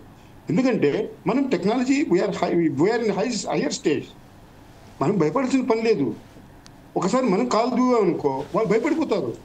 ఈవెన్ చైనా అని సురేష్ గారు అంటున్నారు, ఇలా చైనా సపోర్ట్ ఒకవేళ ఇది కాదు, చైనా సపోర్ట్ ఏం వాళ్ళది ఇది కాదండి. చైనా సపోర్ట్ వాళ్ళు కంటిన్యూగా ఉంటుంది, దిర్ ఇస్ నో డౌట్. ఇప్పుడు మొన్న జరిగే రష్యాకు వచ్చి బ్రహ్మాండమైన కవిత తీస్తున్నారు. ఎవరు? చైనా వాళ్ళే ప్రోత్సహిస్తున్నారు వాళ్ళ దగ్గర ఉద్యమం చేయమని చెప్పేసి, ప్రతి ఒక్కరి దగ్గర ఉద్యోగం చేయమని చెప్పేసి. సో ఇప్పుడు వీళ్ళకి కానీ పాకిస్తాన్ కానీ వీళ్ళు ఫుల్ సపోర్ట్ ఇస్తారు చైనా కానీ. చైనా సపోర్ట్ ఇచ్చిన తర్వాత మనం భయపడాల్సిన, అదే చెప్పాను ఇంత క్రితం కూడా చెప్పాను, మన శక్తి ఎంతటిది అంటే ఈవెన్ విటో పవర్ ఉన్న కంట్రీ, సూపర్ పవర్ కంట్రీ దగ్గర మనం ఫైట్ చేయడానికి మనం సంసిద్ధంగా ఉన్నామండి. అలాగని చెప్పేసి మనం కూర్చుంటే అలాగే చలో ఠీకే ఆర్థిక దీంతో యుద్ధం చేసి వాళ్ళని భయపెట్టిస్తాము. ఆర్థిక ఇబ్బంది గురించి మాట్లాడుతున్నారండి. రైట్ ఫ్రమ్ ద బిగినింగ్ 1947 నుంచి వాళ్ళు ఆర్థికంగా బలంగా లేరండి. For your kind information, right from the beginning చెప్తున్నాను. వాళ్ళకి వచ్చి ఫండింగ్ చేస్తున్నారు. ప్రతి ఒక్క కంట్రీ, ప్రతి ఒక్క ముస్లిం కంట్రీ వాళ్ళు ఫండింగ్ చేస్తున్నారు. వాళ్ళు ఆ ఫండింగ్ ద్వారానే వాళ్ళు వచ్చి బతుకుతా ఉన్నారండి. మధ్య డిబేట్లో ఒకటి చెప్తున్నారు, మన నాయకులే చెప్తున్నారు, వాళ్ళ దగ్గర రొట్టి ఇది చేయడం పిండి లేదు, రొట్టె అలాగే చేసుకోగలరని చెప్పేసి. కానీ గన్లు అయితే కొంటున్నారు కదా, లేటెస్ట్ గన్లు కొంటున్నారు. అక్కడ డబ్బులు ఎక్కడి నుంచి వస్తుందండి? వాళ్ళ దగ్గర ఉన్నంత డబ్బులు మన దగ్గర లేవండి. కైండ్ ఇన్ఫర్మేషన్, వాళ్ళ దగ్గర ఉన్నంత డబ్బు మన దగ్గర లేదు. వాళ్ళు నాన్ టెక్నాలజీ వీళ్ళే. మీరు చెప్తున్నానండి ఒక విషయం, మీకు తెలుసు తెలియదు, ఉగ్రవాదులు వాడే వెపన్స్ ఇవాళ సపోజ్ మార్కెట్లోకి వచ్చిందంటే అలాంటి వెపన్ వాళ్ళ దగ్గర ఉంటుంది, మన సైనికుల దగ్గర లేదు. అయినా భయపడాల్సిన పని లేదు. మన ఒక సైనికుడు వాళ్ళు 100 మంది ఉగ్రవాదులతో సమానం అండి, ఒక్క సైనికుడు. అందుకే భారత్ సైన్యం అంటే ప్రపంచం అంతా గడగలాడుతుంది. దానికి నిరసన ఉంటుందండి. మనం ఏ వారు ఓడాం చెప్పండి? చైనాలో అప్పుడు మనం 62లో వారు ఓడామంటే అంటే ఇది అయింది అంటే ఆ టైంలో మనకు సరైన దుస్తులు లేవు. ఆ మంచు కొండల్లో మనకు సరైన దుస్తులు లేవు. చాలా మంది చనిపోయారు అక్కడ, యుద్ధం చేసి చనిపోయారు. అక్కడ క్లైమేట్తో చనిపోయారు. -40 ఉంటుందండి. నేను కూడా కవిత లేలో ఉన్నాను, నేను బార్డర్లో ఉన్నా. -40 అక్కడ ఆ పరిస్థితిలో 2 విధాలుగా మేము ఎదుర్కోవాల్సింది. ఒకటి ఎనిమితో, ఇంకోటి వచ్చి క్లైమేట్తో. -40లో మ్యాక్సిమం బతుకుతారని చెప్పి 2 years 3 months అక్కడ ఉన్నాను నేను. -30% ఆక్సిజన్ అక్కడ ఉంటుంది. సో అలాంటప్పుడు ఇప్పుడు చైనాని రమ్మనండి, నో ప్రాబ్లం. చైనాని రమ్మనండి, రెడీ. చైనాని రమ్మండి, ఒకరినొకరు చూసుకున్నాం, పెద్ద ప్రాబ్లం లేదు. అయితే అర్జున గారు ఒక విషయం ఏంటంటే టిట్ ఫర్ టాట్ అన్నట్టుగా, అంటే వాడు గిచ్చితే మనం ఏకంగా కొట్టాల్సిందే తప్పించి ఇది అవసరం ఉంది వాడిని భయపెట్టడమో లేదంటే బతిమాలడం కాకుండా డైరెక్ట్ కొట్టేస్తే సమస్య సాల్వ్ అవుతుంది, మళ్ళీ మన జోలికి రాకుండా ఉంటారని మీరు చెప్తున్నారు. మళ్ళీ ఒకవేళ నిజంగా మనం కొట్టినా కూడా వానికి ఏదైతే ఫండింగ్ వస్తుందో ఆ ఫండింగ్ వచ్చేటువంటి అవకాశం ఉంటుంది కదా, ఆ ఫండింగ్ మూలాలను కదా మనం దెబ్బ కొట్టాల్సింది. ఇటు వాడిని భయపెడుతూనే అదే నేను చెప్పబోతున్నానండి. ఇంత క్రితం 71 వార్లు ఏం జరిగిందంటే మనం లాహోర్ దాకా వెళ్ళాము. లాహోర్ దాకా వెళ్ళి లాహోర్ని ఆక్రమించుకోలేదండి. వాళ్ళు లాహోర్ అంటే మిడ్ ఆఫ్ ది పాకిస్తాన్, అక్కడి వరకు ఆక్రమించుకుని వాళ్ళకి వాపసు ఇచ్చాము. ఈసారి అలాంటి జరగదండి, సారీ, ఈసారి అలాగే జరగదు. యుఎన్ఓ ఇన్వాల్వ్ అయినా లేకపోతే యుఎస్ఏ ఇన్వాల్వ్ అయినా చైనా ఇన్వాల్వ్ అయినా కాదు, ఈసారి జరగదు. ఎందుకంటే వాళ్ళు పిఓకే, వాళ్ళ ఆక్రమిత ప్రాంతం కాదు అది. ఆ టైంలో జస్ట్ వచ్చారు వాళ్ళు 65లో కానీ కొంత 71 వార్లో కానీ వాళ్ళు వచ్చి అక్కడ ఉండిపోయారు. కానీ వాళ్ళు ప్రజలే ఉండింటే మనకి ఇటువంటి ఏం అబ్జెక్షన్ ఉండేది కాదు. కానీ వాళ్ళు టెర్రరిజం ప్రోత్సహించారు, అక్కడ టెర్రరిజం కంపెనీ పోషిస్తున్నారు అక్కడ, విచ్ ఇస్ టోటలీ ఇల్లీగల్. ఆ టెర్రరిజం చలో ప్రోత్సహించుకోండి, నో ప్రాబ్లం. కానీ మన మీద ఊసుకోల్పడం ఏంటండి? ఒక సింహం మీద ఈ వెవిలు ఏది మన పిల్లలు దాడో లేకపోతే ఎలకలు దాడో అలా ఉంటుంది. అలాగే చెప్తాం మేము సైనికులం. మేము వచ్చి పులులం, మేము భారత సైనికులు వచ్చి పులులు. హనుమంతుని ముందు గుప్పెంతలు ఏంటండి? నాకు అర్థం కాల. మనం ఏం చాటుకుంటున్నాం చెప్పండి? మనం ఏం చాటుకుంటున్నాము? ఇవన్నీ అవసరం లేదండి. ప్రతిసారి కలితే మన ప్రజలు చావాలని చెప్పేసి అక్కడ రాసిపెట్టలేదండి. మేమున్నాం సైనికులం చావడానికి. మేము చావడం అని సారీ చదవ కాకపోతే నెగిటివ్ వర్డ్, మేము చావం, గెలుస్తాము. మన సైనికులు ఉన్నారు, 14 లక్షల మంది సైనికులు ఎందుకు ఉన్నారండి చెప్పండి. మన దేశ ప్రజల్ని for your kind information Arjun గారు మనకు మన భారత సైన్యం మీద కావచ్చు, మన భారత సైన్యం యొక్క ప్రతిభ పాఠవాల మీద ధైర్యం గురించి ఖచ్చితంగా విశ్వాసం ఉంది. అది ప్రపంచ దేశాలతో పోలిస్తే కూడా మన భారతదేశం అతి గట్టిదైన ధైర్యవంతమైన సైన్యం. దీంట్లో ఎటువంటి సంశయం కానీ ఎటువంటి వెనుకబాటు కానీ ఏమీ లేదు. కాకపోతే ఏంటంటే ఇక్కడ ఇంకొక చిన్నది ఏంటంటే, మొన్న ఏదైతే పుల్వామా ఘటన జరిగిన తర్వాత ఏదైతే సర్జికల్ స్ట్రైక్ జరిగి ఒక రకమైనటువంటి వాతావరణం ఏర్పడింది, ఈసారి సర్జికల్ స్ట్రైక్కి ఒక తాత లాంటి స్ట్రైక్ జరిగితే పాకిస్తాన్ ఏమైనా నెమ్మదించే అవకాశం ఉందా? చెప్పండి. సర్జికల్ స్ట్రైక్ మీద ఇంకా తాత లాంటిది, తాత అంటే వారేనండి, వారే డైరెక్ట్ వారే, తాత లాంటి ఇంకా వారే. సర్జికల్ నాయన మళ్ళీ సార్ మీరు తాత లాంటిది కాదు సార్, అది నాన్న లాంటిదైనా సరిపోతుంది. తాత లాంటిది అవసరం లేదు, నాన్న లాంటిదైనా సరిపోతుంది. నాన్న వచ్చే వారు, తాత వచ్చే వంటి వారండి. ఓకే. అవరి ప్రైమ్ మీకు పెద్దలు కూడా చెప్పడం ఏంటంటే, army primary role is to defend the nation against external aggressions. మా రోల్ ఏదేనండి.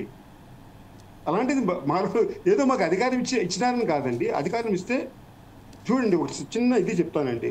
71 వార్లో అర్జున్ గారు మీ దగ్గరికి మీకు మళ్ళీ అవకాశం ఇస్తాను. నాగార్జున రెడ్డి గారు ఇప్పుడు సురేష్ గారు చెప్పినట్టు okay, no problem. I have some this thing already. Okay, conclude చేయండి, చెప్పండి.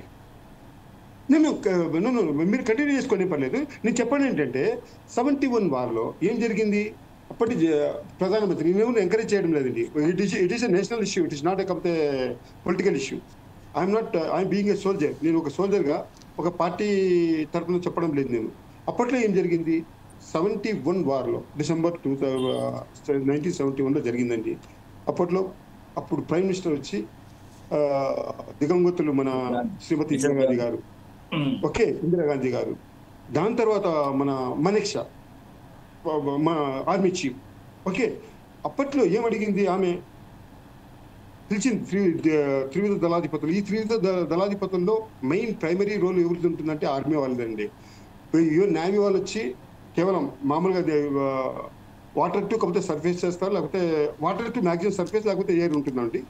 వీళ్ళు ఎయిర్ టు సర్ఫేస్ అండి ఇది ఉంటుంది. మాకు అన్ని రోల్స్ ఉంటాయండి ఆర్మీలో. మాకు కూడా అవియేషన్ ఉంటుంది, అన్ని రోల్స్ మాకు ఉంటాయి. సో మా త్రివిధ దళాధిపతిలో మాకు ఆర్మీ చీఫ్ వచ్చి చాలా ఇంపార్టెన్స్ ఇస్తారన్నమాట, ఎప్పటికి కానీ.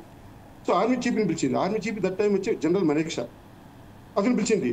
సో మొత్తం చాలా ఇది అయిపోయిన తర్వాత, వాట్స్ కాల్డ్ క్లిష్ట పరిస్థితి ఇది అయిన చాలా సీరియస్ అయిన తర్వాత అతను అడిగింది, are you ready for the war అని చెప్పేసి ఆమె క్వశ్చన్ వేసింది. ఎవరిని? మన మనీక్షాని. Yes ma'am, with your permission we're ready for war. అది చాలండి, అదే కావాల్సింది. 71 వార్లో జరిగింది. మనం గెలిచామా లేదా? జయాపజయాలు దైవాధీనంలో అన్నారే కానీ మనము ఉన్న పరిస్థితుల్లో వచ్చి మనం ఖచ్చితంగా గెలుస్తామండి. ఇది ఎటువంటి కాకపోతే డౌటే లేదు. అలాంటప్పుడు మనం ఎందుకు ఛాన్సెస్ తీసుకోవాలి చెప్పండి? Right, okay, right. ఇప్పుడు ఉక్రెయిన్ వారు, రష్యా వారు జరుగుతూ ఉంది. లాస్ట్ 2.5 years 3 years నుంచి జరుగుతూ ఉంది. దీనికి ఏమైనా ఏదైనా ఇది వచ్చిందా? ఫైనలైజ్ వచ్చిందా? కాలే కదా. ఉక్రెయిన్ వచ్చి ఒక చిన్న country in front of Russia, కానీ రష్యా కంట్రోల్ చేసింది ఉక్రెయిన్ని? No, sorry. సో మనం కంట్రోల్ చేయగలము, మనలో ఆ శక్తి ఉంది. ఓకే, మనం వితిన్ 15 days అయితే 10 daysలో వచ్చి దీని నుంచి సమాప్తి చేయగలం. మనం ఈసారి మనం ఎంతవరకు ఆక్రమించుకుంటామో ఇచ్చేదంటూ వాపసు ఇచ్చేదంటూ ఉండదండి. సారీ, ఆ తప్పు మనం చేసాం 71 వార్లో, ఇప్పుడు చేయము. ఓకే, మీరు అన్నారు ఇందాక, సరే అలాగా మళ్ళీ ఇలాంటివి జరిగిన తర్వాత మళ్ళీ వాళ్ళు స్టార్ట్ అవుతారని చెప్పేసి వాళ్ళ ఆర్థిక పరిస్థితిని దెబ్బ కొడతామండి. ఈసారి ఆర్థిక పరిస్థితిని దెబ్బ కొడతాం మనం. వాళ్ళ స్థావరాలు ఎక్కడున్నాయో అంతా మొత్తం ఐడెంటిఫై చేసి దానినే మొత్తం నిర్మూలిస్తాం, మనం కూల్చేస్తాం. దాని తర్వాత ఆర్థికంగా ఏమి వాళ్ళ ఆర్థిక ఇది అంటే వాళ్ళకి టెర్రరిజాన్ని పోషిస్తున్నామండి. ఆ టెర్రరిజాన్ని మనం ఖతం చేస్తున్నాం కదా. Okay, okay, right. అదే కదా మన ఏం intention. Okay, right. Okay, thank you Arjun గారు. నాగార్జున రెడ్డి గారు, ఏదైతే ఇప్పుడు అర్జున్ గారు చెప్పినట్టు అది సురేష్ గారు చెప్పినట్టు ఇద్దరు చెప్పినట్టు కూడా ఆర్థిక పరంగా దెబ్బతీయాలి, అలాగే వారు కూడా దెబ్బకు దెబ్బ అనేది కూడా ఖచ్చితంగా తీయాలని అంటున్నారు. దీన్ని మనం ఏ రకంగా చూడొచ్చు? దీన్ని పర్సంటేజ్లో చెప్పాలంటేనండి, సురేష్ గారికి కూడాను అర్థమయ్యేటట్టు చెప్పాలన్నా, సామాన్యమైనకి అర్థం కావాలని, ఒక లెఫ్టినెంట్ ర్యాంక్లో రిటైర్ అయినటువంటి ఆర్మీ పర్సన్కి ఎప్పుడు కూడాను వాళ్ళు ఆ దృష్టితోనే ఆలోచిస్తారు. యుద్ధం చేయాలి, వాళ్ళని కొట్టేయాలి, వాళ్ళ సంగతి ఏదో తేల్చాలి, వాళ్ళ ట్యాంకులను పట్టుకోవాలని అనుకుంటాడు. ఆయన మాట్లాడేటువంటి దాంట్లో ఆయన ఆవేదన నాకు అర్థమవుతా ఉంది, ఆయన ఆవేశం అనేటువంటిది నాకు అర్థమవుతా ఉంది. అది మనం డెఫినెట్గా అండర్స్టాండ్ చేసుకోవాల్సిందే, తప్పలేదు అందులో. కానీ అంతకంటే సొఫిస్టికేటెడ్ మెథడ్స్ మన చేతిలో ఉన్నప్పుడు యుద్ధము అనేటువంటిది లాస్ట్ రిసార్ట్ కింద పెట్టుకుందాం. సామధాన భేద దండోపాయాలు కదా, యుద్ధం అనేటువంటిది లాస్ట్ రిసార్ట్ కింద పెట్టుకుందాం.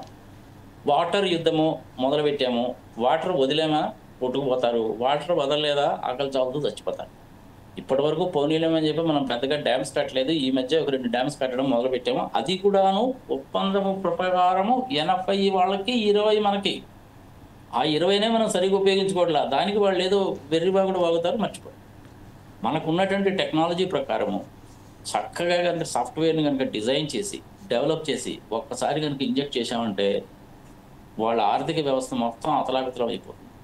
$1 రాదు, $1 పోదు, అడుక్కు తినే పరిస్థితులు అసలే ఉన్నారు. ఇది ఒక పద్ధతి. ఫైనాన్షియల్గా ఇందాక మన సురేష్ గారు చెప్పినట్టు ఆ గ్రే లిస్ట్లో నుంచి ఎట్నో ఒకటి కింద మీద పడి పాపం చైనా వాళ్ళు వెళ్తాడు బయటకు వచ్చారు. ఈసారి అది కుదిరేటువంటి పని కాదు. అమెరికా వాళ్ళు ఆర్థికంగా సహాయం చేయరు, ఆయుధాలు అమ్ముకోవడానికే ప్రయత్నిస్తారు. చైనా వాడు ఆర్థికంగా సహాయం చేయడు, చాలా లక్షల్లో పెట్టుబడి పెట్టాడు, దాని మీద వడ్డీ ఎట్ట వసూలు చేసుకోవాలా, టోల్ గేట్లు ఎట్ట వసూలు చేసుకోవాలని చూస్తాడు. కానీ పాకిస్తాన్ మీద ప్రేమతోటి చేసింది కాదండి. చైనా వాళ్ళు ఏంటంటే ఒక 7-8 దేశాల్లో, ఆఫ్రికాలో కానివ్వండి, ఇక్కడ కానివ్వండి, మైనింగ్లో, రైల్వేస్లో, టెలికమ్యూనికేషన్స్లో పెట్టుబడి పెట్టి వాళ్ళు వడ్డీ కట్టలేకపోతే చివరికి అక్కడ తీసుకెళ్ళి జెండా పెట్టి దేశం నాది అంటాడు. ఇప్పుడైనా గుర్తుపెట్టుకోవాలండి ప్రజలు, మీ టీవీ ద్వారా చెప్తున్నాను. అమెరికా వాళ్ళు కానీ, బ్రిటన్ వాళ్ళు కానీ, చైనా వాళ్ళు కానీ, యూరోప్లో ఉన్నటువంటి ఏ దేశాన్నైనా తీసుకోండి మీరు, ఆర్థిక పరమైనటువంటి విషయాలు అంతే. యుద్ధాలు చేయాలని కోరుకుంటారు, ఆ కోరుకోవడాలు కూడా వాళ్ళ ఉద్దేశం ఏంటంటే ఆయుధాలు అమ్ముకోవడం, అంతకంటే ఏముండదు.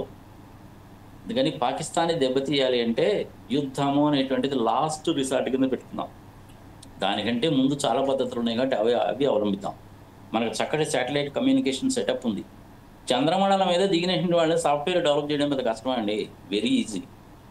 ఈవీఎంలో ఏ రకంగా ప్రోగ్రామ్స్ రాసి గెలవాలి అని ముందు ఆలోచనతోటే ఈవీఎంలో సాఫ్ట్వేర్ని రాసి చిప్పుల్లో రాసి ఆ చిప్పులను తీసుకెళ్లి కంప్యూటర్లో పెట్టి ఆ చిప్పుల్ని జపాన్లో ఉన్న ఒక ప్రైవేట్ కంపెనీ చేత తయారు చేయించి కావాల్సిన ఓట్లు వేసుకున్న వాళ్ళని సిస్టమ్ ఆన్ చిప్పా, అప్లికేషన్ ఇంటిగ్రేటెడ్ చిప్పా, లాజిక్ చిప్ వాడేవా, ఎస్ఓఎస్ చిప్ వాడేవా, ఏ చిప్ వాడేవా చెప్పవా బాబు అంటే చెప్పరు. వీవీ ప్యాడ్లను చూపించవయా, లెక్క పెట్టవయా బాబు అంటే తగలబెట్టేస్తా ఉంటారు. సుప్రీంకోర్టు వాళ్ళు చెప్పింది ఒకటి, వీళ్ళు చేసింది ఒకటి. ఎనీ మళ్ళీ మీరు టాపిక్ డైవర్ట్ అయిపోద్దని చెప్పి అనుకోకండి. అంత సొఫిస్టికేటెడ్ టెక్నాలజీ మన దగ్గర ఉన్నప్పుడు దాన్ని వాడుకుందాం. ముందు ఆర్థిక పరంగా నిర్బంధిద్దాం, టెక్నాలజీని వాడుకుందాం, సర్వర్లు జామ్ చేద్దాం. ఇవన్నీ అయిపోయిన తర్వాత సైమల్టేనియస్గా ఇటుపక్క చేయాలి. వాళ్ళు ఏమవుతుందంటే ఈ విధంగా మనం ఆర్థిక లావాదేవీలను కట్టుదిట్టం చేసి వాళ్ళ రాడార్స్ని వాటిని కానీ జామ్ చేస్తే వాళ్ళ పనిలో ఉంటారు. అప్పుడు నువ్వు యుద్ధం చేయి. అప్పుడు ఏమవుతుంది, అది 1 shot for 2 birds అనమాట. అది చేయాల్సిన పని అని నేను అనుకుంటున్నాను, నేను చూసిన దాన్ని బట్టి. యుద్ధం చేయాల్సిన పని లేదండి. మన చేతిలో సమయం చెప్తారు, ఒక బుల్లెట్ తగలకుండా, ఒక చుక్క రక్తం కారకుండా చేయాల్సినటువంటి చేసుకోవడానికి అవకాశం ఉంది మనకి. It is very easy. TCS వాళ్ళకో, సత్యం వాళ్ళకో, విప్రో వాళ్ళకో అప్పు చెప్పండి, వారం రోజులు జస్ట్ ఇన్ 1 weekలో మీకు వైరస్ సాఫ్ట్వేర్ తయారు చేస్తారు. వాడు దాన్ని మళ్ళీ డీకోడ్ చేసుకొని దానికి యాంటీవైరస్ చేయడానికి వాడికి 1 నెల రోజులు పడుతుంది. ఈ మధ్యకాలంలో మీరు సైనికంగా దెబ్బ కొట్టండి, అవుట్. ఇది పడాలి, అది పడాలి. ఎక్కడ మొదలు పెడదాము అంటే ఆర్థిక పరమైన విషయాలు మొదలు పెడదాం, సైబర్ వారు మొదలు పెడదాం, ఫార్మాసిటికల్ వారు మొదలు పెడదాం. మన దేశం నుంచి వాళ్ళకి ఒక్క మందులు కనుక పోలేదనుకోండి, చచ్చూరుకుంటారు. ఆ పని చేద్దాం. Okay, right. Pharmaceutical war, water war, cyber war, financial war, software war. Okay okay right చేద్దాము. ఓకే ఇవి ఒక రైట్ పక్క జరుగుతూ ఉంటాయి. 1 మినిట్. ఇవి ఒక పక్క జరుగుతూ ఉంటాయి. ఇంకొక పక్క సైన్యం అనేటువంటిది రెడీగా ఉంటుంది. ఇందులో సక్సెస్ అయ్యామా యుద్ధానికి వెళ్ళే పని లేదు. కొంతవరకు సక్సెస్ అయ్యామా 100% మనం సక్సెస్ అవుతాం. మనం చూసారా వరద గేట్ దగ్గర వదిలిపెడితే అయ్యా బాబు మీ పేషెంట్లు ఏమో మనం వదిలిపెట్టలేదు అంటే మనమేమో వదిలిపెట్టామో పాకిస్తాన్ వాడేమో రానిడులా. కసాబ్ అనేటువంటి వారు మీ దేశస్తుడు రా బాబు అంటే వాడు మా దేశస్తుడు కాదు అంటారు. ఎవరు ఇప్పుడు మనకి ప్రజలు కూడా ఒకటి అర్థం చేసుకోవాలి. ఈవెన్ సురేష్ నువ్వు కూడా చెప్పాలి ప్రజలకు కూడా, మన చార్టర్డ్ అకౌంట్ సర్కిల్లో కానీ వేరే వాళ్ళకి కానీ, పాకిస్తాన్ ప్రజల మీద మళ్ళీ చెప్తున్నాను, పాకిస్తాన్ ప్రజల మీద మనకి ఎటువంటి ద్వేషభావము లేదు. మతం వేరు కావచ్చు. మనం దేన్ని వ్యతిరేకిస్తున్నామంటే టెర్రరిజాన్ని మాత్రమే వ్యతిరేకిస్తున్నాం. ఇది గుర్తుపెట్టుకోవాలి. మన యుద్ధం అనేటువంటిది పాకిస్తాన్ ప్రజల మీద కాదు, టెర్రరిస్టుల మీద. ఆ టెర్రరిస్టులకి ప్రొవైడ్ చేసినటువంటి స్పేస్ అనేటువంటిది పాకిస్తాన్ ప్రొవైడ్ చేసింది కాబట్టి పాకిస్తాన్ అంటున్నాం. పాకిస్తాన్ అంటే పాకిస్తాన్ ప్రజలు. పాకిస్తాన్ ప్రజల మీద మనకేం ద్వేషం లేదండి. After all there are brothers and sisters once upon a time. వాళ్ళని దెబ్బ కొట్టాలి అనే ఉద్దేశంలో ఏంటంటే టెర్రరిజాన్ని దెబ్బ కొట్టాలి. టెర్రరిస్టులకు డబ్బులు ఎక్కడి నుంచి వస్తాయి? రకరకాల ప్లేసుల నుంచి వస్తాయి. ఫైనాన్షియల్గా నువ్వు స్టాప్ చేసావు ఇంక వాడు ఏం చేయలేడు. అది మనం చేయాలి. లాస్ట్ రిసార్ట్ కింద యుద్ధాన్ని పెట్టుకుందాము. యుద్ధం అనేటువంటిది మనం ఈ విధంగా ఫైనాన్షియల్గా దెబ్బ కొడుతుంటే, రాడార్లను జామ్ చేస్తే, సాఫ్ట్వేర్ని లోడ్ కనుక చేస్తే, ఫైనాన్షియల్గా వాళ్ళని కనుక దెబ్బతీస్తే, సాఫ్ట్వేర్ పరంగా కనుక దెబ్బతీస్తే, గ్రే లిస్ట్లో కనుక వాళ్ళని పెట్టిస్తే, వరల్డ్ బ్యాంక్ దగ్గర నుంచి లోన్స్ రాకుండా కనుక చేస్తే, వాళ్ళు దాంట్లో కొట్టుకుంటా ఉంటారు. వామ్మో అయ్యో అని చెప్పి కొట్టుకుంటా ఉంటారు. అప్పుడు మనము ఈ స్ట్రైక్ చేద్దాం. ఆ స్ట్రైక్ అనేటువంటిది ఆర్మీ ద్వారా సర్జికల్ స్ట్రైక్ రూపంలోనే ఉంటుంది. తెలియని కూడా తెలియదండి. ఇది 2 రకాలైనటువంటి స్ట్రాటజీ. డైరెక్ట్గా మనం యుద్ధం చేయాల్సిన పని లేదండి. వాళ్ళెంత పిచ్చుకున్నవాళ్ళు రండి, వదిలేండి పిల్లల పాపం. ఆర్థిక పరమైన యుద్ధము, శాటిలైట్స్ ద్వారా కమ్యూనికేషన్స్ని జామ్ చేయడము, అమెరికా వాళ్ళని ఒప్పించి మెప్పించి డబ్బులు రాకుండా చూడడము. మన ప్రధానమంత్రి గారు సౌదీ అరేబియా కూడా వెళ్ళొచ్చారు. Okay right. సమయభావం అయిపోయింది కాబట్టి లాస్ట్గా సురేష్ గారు ఏదైతే ఇప్పుడు నాగార్జున రెడ్డి గారు చెప్పినట్టు, అర్జున గారు చెప్పినట్టు, ఇటు ఆర్థికపరమైన యుద్ధం చేసి దాన్ని ఇరుకాటంలో పెట్టిన తర్వాత ఆ తర్వాతకి మనం ప్రత్యక్షంగా సర్జికల్ స్ట్రైక్ లాంటివి చేస్తే అప్పుడు ఏమైనా ఈ ఉగ్రవాదులను ఏరివేసేటువంటి అవకాశం ఉంటుంది. అలాగే పాకిస్తాన్ కూడా ఇబ్బంది పెట్టేటువంటి అవకాశం ఉందంటూ నాగార్జున గారు చెప్పారు. అలాగే అర్జున గారు కూడా చెప్పారు. ఇక దీని గురించి మీరు ఒక 1 minute కంక్లూడ్ చేయాల్సిందిగా. సార్ ఇప్పుడు నాగార్జున సార్ అన్నట్టు 100% సార్, యుద్ధం అనేది వస్తే ఇద్దరికి అంటే పాకిస్తాన్ అనేది ప్రపంచ పటంలో లేకుండా పోతుంది కావచ్చు. అట్ ది సేమ్ టైం ఇండియాకు కూడా ఎంతో కొంత లాస్ అనేది జరుగుతుంది సార్. దానివల్ల మనం ఏదైతే డెవలపింగ్ కంట్రీలో ఉన్నామో దానివల్ల మనకు చాలా ఇబ్బందులు ఎదురు కావచ్చు ఫ్యూచర్లో కూడా. అలాగే సార్ మనం ఎకనామికల్గా కొట్టాలంటే సార్ మనకు పాకిస్తాన్ ద్వారా వచ్చేటి ఏమేమైతే ఉన్నాయో, అంటే మనం లాస్ట్ బీజేపీ గవర్నమెంట్ గెలిచాక చాబహార్ పోర్ట్ అనేది మనకు ఉండే, దాని మీద చాలా ఇన్వెస్ట్మెంట్ పెట్టింది. ఆ చాబహార్ పోర్ట్ నుంచే మనకు ఇంపోర్ట్స్ రావాలి అనేది చెప్పి బీజేపీ గవర్నమెంట్ చాలా ట్రై చేసింది. దానివల్ల మనకు పాకిస్తాన్ మీద డిపెండెన్సీ అనేది తగ్గుతుంది సార్. అంటే ఇప్పుడు మనకు యుఏఈ నుంచి వచ్చేటి అయినా లేకపోతే అదర్ దాన్ ఏషియన్ అవతల ఉన్న కంట్రీస్ నుంచి వచ్చేటి అయినా కూడా చాబహార్ పోర్ట్ నుంచి మనకు రావడానికి చాలా అంటే ఎకనామికల్గా మనం పాకిస్తాన్ మీద డిపెండ్ కాకుండా అది మనకు ఒక బేస్ పాయింట్ లాగా ఉంటుంది సార్. అలాగే ఇప్పుడు మనం ఎకనామికల్గా కొట్టాలంటే సార్ వాళ్ళకు మనకు ఏ రకంగా కూడా కల్చరల్ కానివ్వండి, ట్రేడ్లో కానివ్వండి, ఏ రకంగా కూడా మనం ఆఫ్ఘనిస్తాన్ నుంచి, బంగ్లాదేశ్ నుంచి వాళ్ళకి ఎటువంటి హెల్ప్ లేకుండా చూడాల్సిన బాధ్యత ఇండియన్ గవర్నమెంట్ ఉంది సార్. 100% దాని మీద మనం దృష్టి పెట్టగలిగితే పాకిస్తాన్ అనేది ఇందాక నాగార్జున రెడ్డి సార్ అన్నట్టు చిన్న పిల్లకాయ సార్. అది డిఫెన్స్ లో మనతో కొట్లాడలేదు, ఎకనామికల్ గా కొట్లాడలేదు. అదొక పిల్లి సార్. అది ఆ పిల్లిని మనం సంఖ పెట్టుకొని తిరుగుతాను. ఇప్పటికైనా సంఖ నుంచి కిందికి దించితే గానీ మనకు ఆ మనశ్శాంతి అనేది దొరకదని నా అభిప్రాయం సార్. Okay right.